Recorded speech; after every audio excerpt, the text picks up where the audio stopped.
A Ucrânia está em uma posição mais forte do que há um ano. Há um ano, praticamente todos diziam isso. A Ucrânia resiste com poucas forças, munições no fim e o Ocidente cansado. Hoje, há uma cúpula em Ankara e a mesma Ucrânia não exige salvação, mas sim sistemas Patriot, que ela mesma irá produzir. O que aconteceu nesses 12 meses que mudou esse cenário? Vamos analisar juntos, e a versão que não vão mostrar para você por 3 motivos será apresentada no final deste vídeo. Nos dias 7 e 8 de julho, aconteceu uma cúpula da OTAN em Ankara. Segundo a Bloomberg, Zelensky chegou em posição visivelmente mais forte que no ano passado. Essa análise da agência se baseia em fatos concretos, não é minha opinião. A OTAN destinou 70 bilhões de euros em ajuda militar para a Ucrânia, isso para o ano de 2026, com o compromisso de manter pelo menos o mesmo nível em 2027. Trump prometeu publicamente conceder à Ucrânia uma licença para a produção do Patriot, ou seja, não apenas fornecimento, mas produção própria em território ucraniano. Vai levar tempo, mas isso já exerce e exercerá uma pressão séria sobre a Rússia. Ao mesmo tempo, a Rússia continua atacando Kiev. Durante o auge da cúpula, a pressão militar não cessou, mas é justamente nesse contexto que vale a pena analisar por que o equilíbrio de forças mudou. Hoje vamos analisar 3 razões para essa mudança. A primeira é a campanha ucraniana contra o refino de petróleo e seu impacto na economia russa. Por campanha quero dizer a campanha de bombardeios. A segunda, os números sobre a interceptação de drones e o que isso significa para a Ucrânia em geral e para a linha de frente. E a terceira, por que 70 bilhões de euros não é apenas um número bonito no papel? Então, motivo: ataques às refinarias e a crise de combustível na Rússia. Zelensky, em Ankara, disse literalmente: não restou nenhuma grande refinaria russa que não tenha sido atingida pela Ucrânia. Isso não é exagero. Segundo estimativas de analistas do setor, em junho, a Rússia processava cerca de 4 milhões de barris de petróleo por dia, mas isso é um quarto a menos do que no ano passado. E é o mínimo em 2 décadas. Ou seja, em 20 anos, nunca foi tão baixo, a Ucrânia conseguiu eliminar 1/4 do refino de combustível russo. Isso é um sucesso militar fantástico. O déficit de gasolina na Rússia chegou a cerca de 25 mil toneladas por dia. O racionamento de combustível foi introduzido em mais da metade das regiões da Rússia. Na Crimeia, foi imposto uma proibição total da venda de gasolina. Instalaram banheiros químicos no posto Irkutskaya, em Irkutsk, porque as pessoas ficavam horas na fila. E aqui está o que é importante. Putin reconheceu publicamente o problema. Pela primeira vez. Pela primeira vez desde o início da crise. Antes, ele ignorava demonstrativamente esses temas. Analistas do Instituto para o Estudo da Guerra afirmam: o Kremlin tenta não parecer desconectado da realidade antes das eleições parlamentares. Ou seja, o problema é tão sério que ficar em silêncio dentro do país é mais perigoso do que admitir. O déficit orçamentário da Rússia nos primeiros 5 meses chegou a quanto mesmo? 6 trilhões de rublos. Isso é 60% a mais do que o planejado para o ano inteiro. E isso em só 5 meses. Consegue imaginar o que está acontecendo lá? Previsões, as pessoas ainda não sentem isso, né?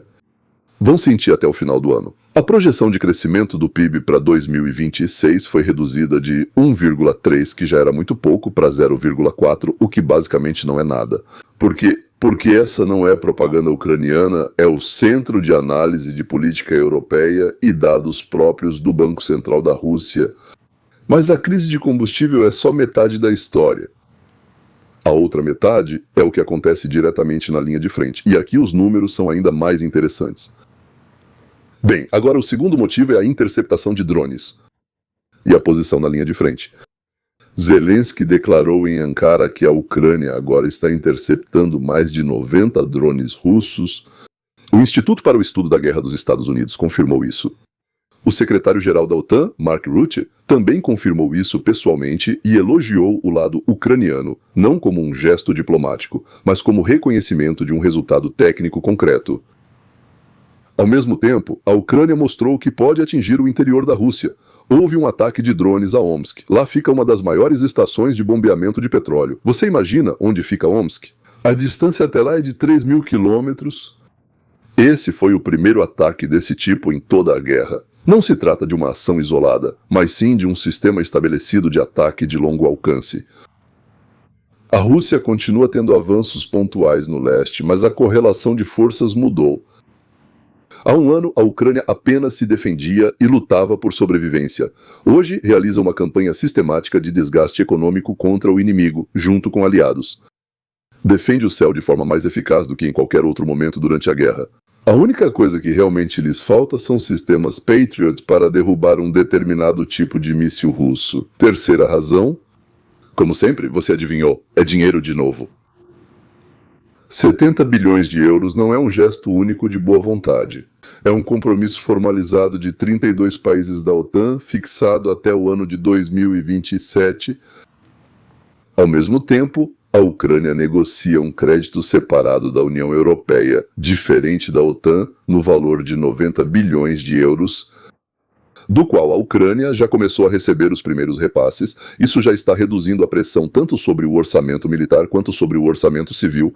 A promessa de Donald Trump de transferir a licença de produção do Patriot representa um relacionamento muito mais profundo do que apenas fornecer armas.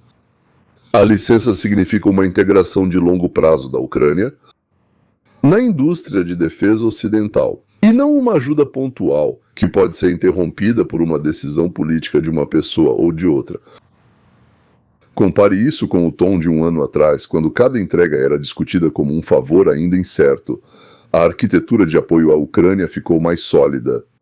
Isso é uma mudança estrutural, não emocional. O que, ao que parece, mostra que as posições americanas mudaram para aumentar a pressão sobre o lado russo. O que causou isso, nós não sabemos. Eles não vão dizer isso em voz alta, mas você sempre deve prestar atenção não nas palavras, e sim nas ações. Trump vende armas aos europeus para repassar à Ucrânia. Concordou com a fabricação dos sistemas Patriot em território ucraniano. E, ao que parece, está acontecendo algo mais que desagrada muito a Rússia. Vou ficar muito surpreso se não estiver acontecendo, conhecendo Trump. Está acontecendo sim.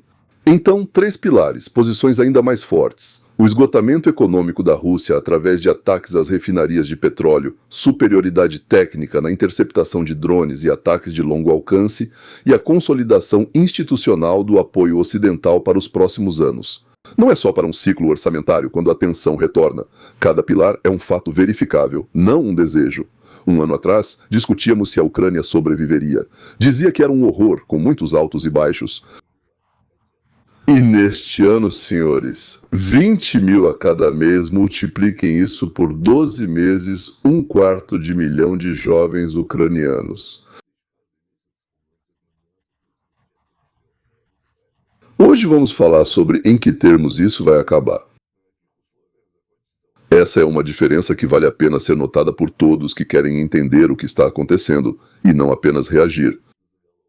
Eu ainda acho que 250 mil jovens ucranianos é um preço alto demais por um pedaço de terra, mas novamente não cabe a mim decidir. De qualquer forma, como eu já disse, a situação na Ucrânia está mudando. Isso não significa que ela já mudou. Isso não significa que a Ucrânia agora pode expulsar a Rússia. E eu simplesmente acho que algo está começando a mudar na cabeça dos líderes russos no Kremlin e em seu entorno. Algo está começando a mudar e isso pode trazer avanços positivos. Com isso, senhoras e senhores, encerramos por aqui. Continuação.